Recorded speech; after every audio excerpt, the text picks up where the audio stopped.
Hello everyone, welcome back to the course. My name is Devang, and in this particular video we will be talking about space and time complexity. So we will see like what is the order of growth, what are asymptotic functions, how do we define order of growth, what is space complexity, and why it is so important.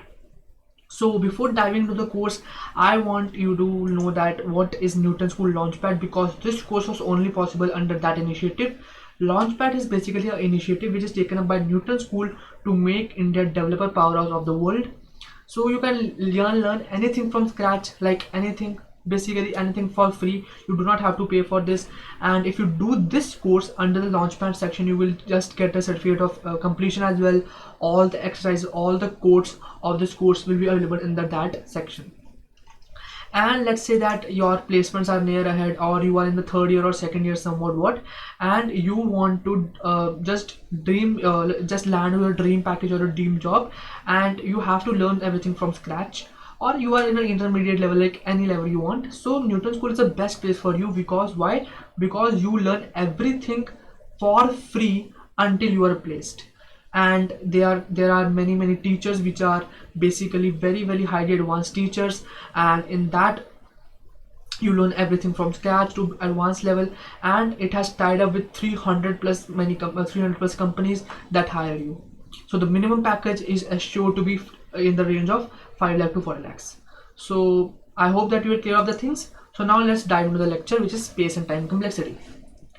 Okay, space and time complexity, but why we want to learn this space and time complexity particularly? Okay, let's take an example. Here I have a person. Let's say that this person is programmer A, and here I have a person. This person is programmer B. Now this programmer has written some code like int function. It takes an input n, int n, and it prints hello world. Simple as that. We have this programmer.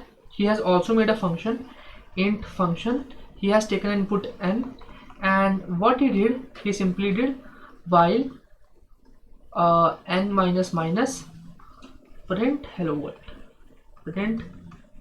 world. Now I just want you to know, I just want you to analyze that which program, like both the programs are different. First of all, both the programs are different. It prints hello world one time, it print hello world n times. But can you think like which program will be better in terms of input? This example is not particularly demanding like on the basis of input only, like what is the rate of growth. I am just simply asking, can you analyze like which is the growth order, like how many times this particular function will run and how many times this particular function will run, depending upon the input size we pass or depending on the n we pass. Okay, what do I mean by this? Let's say I do n is equals to 10. This will run one time only, irrespective of what is 10. If I write n is equals to 100, this will also run one time. Just we want to know this. Now if I do n is equals to 10, this loop will run 10 times and print will be printed 10 times. 10 times print will be printed. If I do n is equals to 100, the print will be printed. This statement, which is print hello world, will be printed 100 times. Okay, so yeah, this will be printed 100 times. Okay, so you can see that the how many times, like I'm just asking how many times the function runs is greater in this case and lower in this case, right? Now let's use similar situation, like we know how to analyze which function will run how many times, to same situation, which is like this. The situation is we have to calculate sum of n terms. what does this question means, like 1 plus 2 plus 3 plus 4 plus 5 plus 6 up to like the n terms which are given to us. There is a programmer A which we saw earlier. He was a very clever programmer. What he did, he just simply built a function, int function, and taken the input int n, and he did print n into n plus 1 by 2. He did this. The programmer did this. Basically, I am writing pseudocode here. In the Java, it would be like system.print.ln, and in the C++, it would be like cout. Okay. There is a programmer B. He is the intelligent one programmer. Not intelligent one. The intelligent one is programmer A. What he did, he took int function n, and there was an input n. So what this programmer did, int sum is equals to 1. He said that initially my sum is equals to 1. He said I will run loop for int I is equals to 2 and I is less than n and I plus plus I think less than equal to n. That doesn't depend upon, like, we just want to see the crux here. And sum plus is equals to I. Basically, it does this. Equal to comes like, okay, so both are giving me the same output. Like if I do n is equals to 2, so it will come 1 plus 2, which is 3, and here also 3. Now how will you analyze which function is better one? Like programmer is intelligent one, we know this. Programmer B is not intelligent one, we know this. But not depending upon the intelligence, we just want to determine which function is better for us. Because when you are in a company or when you are developing a software, your software is not run or used by your own only.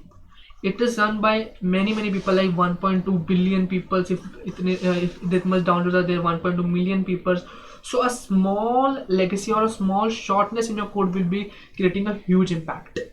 So let's leave this topic and just analyze which function is the better one here, which program code is the better one here.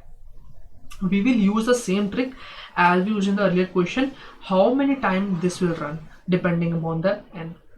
Why I am saying always depending upon the n, we will talk later, but as of now just answer the one question: how many times this particular thing will run depending upon n. Let's say that n is equals to 1, this will run for 1 time. N is equals to 2, this will run for 1 time. Simple calculation.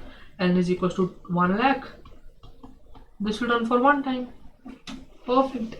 Now here let's say n is equals to 2. This loop will run 1 time, this loop will run 1 time. Okay. For n is equals to 3, this loop will run 2 times.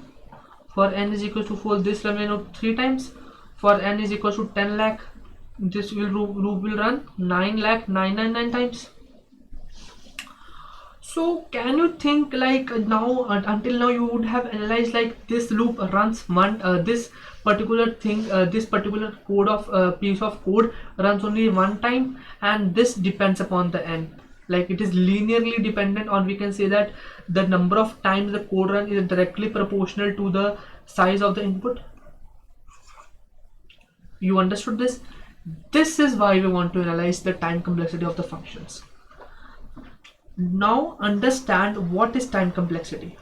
Time complexity means time taken by function in terms of input size, to execute. Why I am stressing here input size?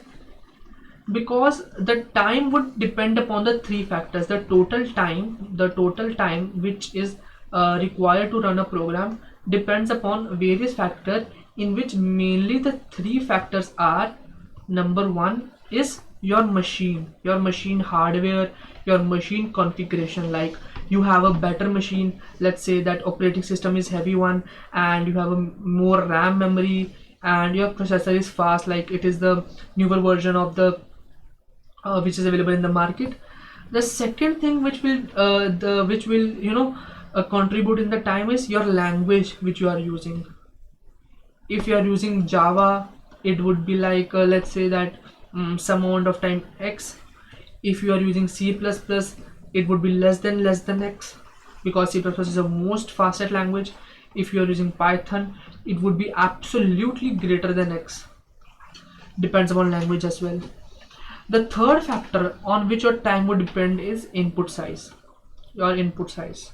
Now, regardless, like so many factors we have, but these two factors are not independent ones. These are dependent ones. They are dependent ones. Why? Because the machine would be different for a person A, person B. Everyone does not have same machine. Like if I am having Windows operating system with 4 GB RAM, you would not have the same configuration. The language which I am using would not be used by you as a programmer. But input size for me, let's say that input size for me is 10,000. For you, input size would be 10,000. Let's say I say that, hey, let's say, dude, I want 10 unit of something. This 10 unit would be same for all the people. Let's say that I want 10 apples. If you go to India, 10 apples would be same, like not same, but quantity would be 10 apples. If you go to London, it would be 10 apples. If you go to America, it would be 10 apples. It would not be possible like in India, if you say 10 apples, you will get 9. In London, you will get 11, and in America, you will get 5. This is not the case. But if you say 10 kg, it would not be acceptable everywhere. Like in India, kg works. In US, might like pound works, LB works. The conversation rate would be same, but not it would be acceptable. They will say that, hey, just tell me weight in pounds. But if you say 10 units, like input size, like what is the this was just example, input size, it would be same for all the cases. So that's why we always analyze which function is better, or the time taken in terms of input size only. Now you got to know there was the earlier function. If you took the example of the earlier function, the first function which was made by programmer A was taking 1 unit of time, and the second function 1 unit of time, no, not 1 unit of time, like 1 times it was running, and that the programmer B for running, and it was running 9 times. Now this 1 time multiplied by your machine configuration slash your language used slash external factors is equals to total time, and this n times multiplied by your machine configuration time. Let's say that your machine takes 1 second to run 10,000 steps, or this machine takes 2 seconds to run 5,000 steps. So that is a variable part. So that is the machine conversation factor into your language used, into your external factors. Like somewhat I'm not sure about these external factors, but there might be some, is equals to total time taken in the program. So this part is not considered generally while calculating the total time taken by a program to run, because this is the variable one. Generally we say that in the layman language, or in the frequent language, we say that time of A is equals to 1, time of B is equals to n. Not particularly n, but you can say that order of growth of time of A is equals to 1, and order of growth of time of B is equals to n. Now what does this slang order of growth means? I am saying that order of growth of A is equals to 1, order of growth of B is equals to n. What does this mean? Let's try to analyze this one. I said 1. Order of growth means how my function's time grows depending upon the input size. Like depending upon the input size, I want to use this. So if it is constant, it would be like this only. Sorry, not like this. It would be a straight graph. You do any input, you say like this is, let's say that this is time and this is the input size. You say you give large inputs, but your time would be a constant one. So order of growth कि किस हद में कैसे वो grow कर रहा है function, it's the constant one here. And when I say order of n, it would be something like this. It would be a linear graph with a linear growth. So if you increase the input size, your time will be increased. If you increase the input size, your time will be increased. If you say that your somewhat the function b gives this kind of output, let's assume this. So this graph would look somewhat like this, a parabolic shaped graph with exponential growth. So the like if you increase n, it would increase, the time would increase exponentially. So this is particularly order of growth. So until now we have learned. Let's discuss that. We have learned to analyze time complexity. We basically see order of growth in terms of input size. This is the basic concept that we wanted to just put the foundation over here. Later on we will see like asymptotic notations and all that, but the main thing is to analyze order of growth. Okay, let's practice this concept. Let's say that there is a function written by the programmer, and somehow, like using mathematics, we have reached a relation that this function runs this much of time depending upon n. I am again repeating my words. Like this is a function which is this is a program which is written by some coder, and with some mathematical tools we have built this function which is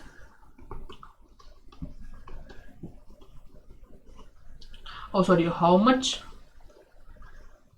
let's say that order of growth happens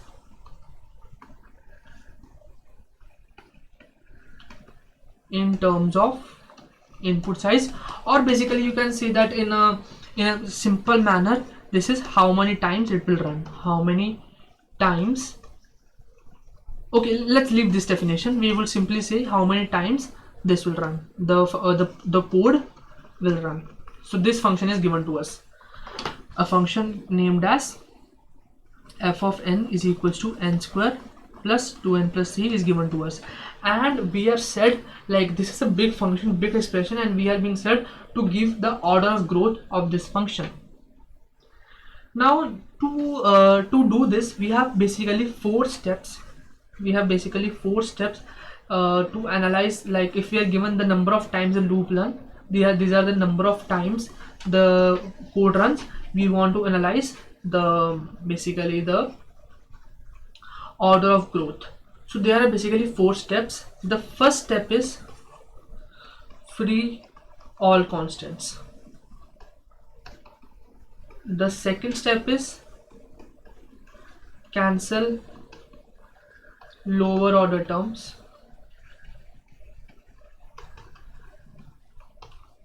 The third step is free from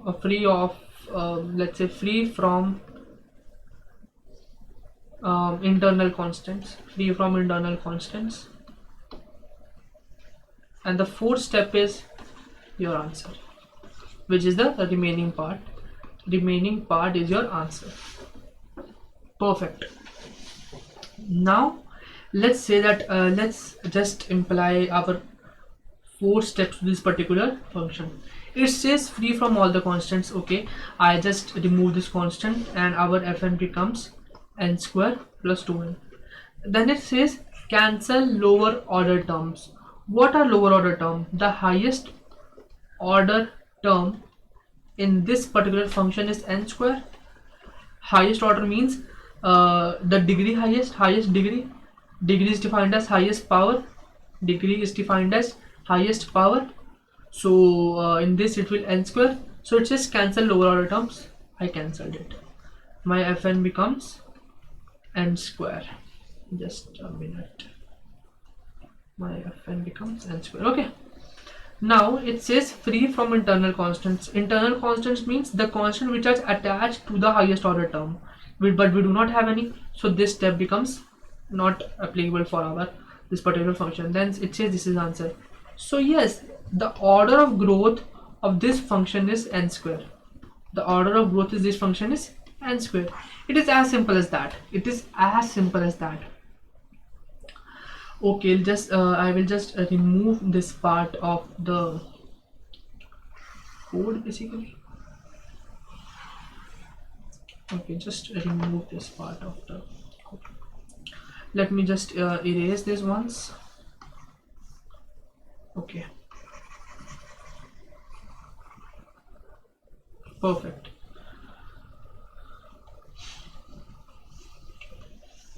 Now let's say that we are given a function which is 4n cube plus 3n square plus 2n plus 7. First step, remove all the constants. Fn becomes this. Second step, cancel over all the terms. Highest order term is equals to n cube. So lower than that, cancel. You are lower than that, go away. You are lower than that, go away. Fn becomes 4n cube. Remove internal constants. You also should go away. So Fn become n cube. So this is order of growth. Order of growth for this function is equals to n cube. Got it? Now I want to give you a bigger example. So let's see that what is the big example. Okay, so the big example is that we are given Fn. Okay, so the we want to analyze the order of growth on just only like we are given Fn is equals to n cube. Let's take some simple example as well. Then we are given n bar 1 by 2 plus log n plus n square. Fn is equals to n plus 2. These three functions are given to us. Let's extend our example to 6 parts. F of n is equals to under root n plus 1. F of n is equals to n power n plus 2. And f of n is equals to 3 log n plus 4. These are our relations or the number of times a particular function runs. We are not interested how this function comes. We are not interested in that. We are just interested to analyze the order of growth. This part is of mathematicians, not of us. We do this part, but before that we need advanced calculations which will not be discussed in this part of the video. The first one is n cube. There is no external constant, there is no internal constants, there is no lower order terms. So its order of growth is basically n cube. So for this particular one, for the order of growth of this is n cube. For this particular one, the highest order term is n square. Let's cancel this out. So order of growth is n square. For this particular one, constants gone, order of growth become n. For this particular one, constants gone, order of growth become under root n. For this particular one, same case, order of growth becomes n power n. For this particular one, order of growth is equals to log n. So how would you analyze that which one is a better one for you? Which one is a better one for you? Like here we have n cube, here we have n square, here we have n, here we have under root n, here we have n square, here we have log n. How to say that which of these is better one for us, or which one we should choose?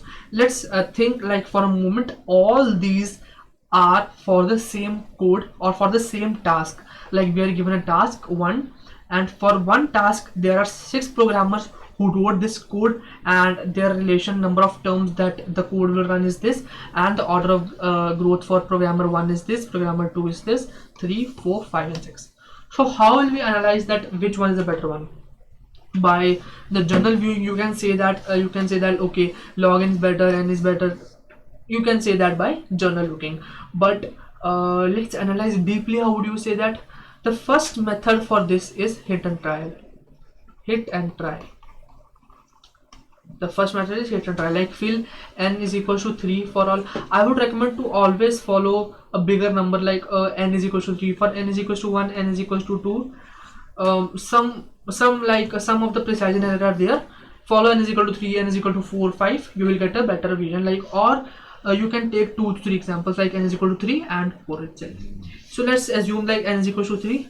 If you put n is equal to 3 here, we will get answer as 27 here.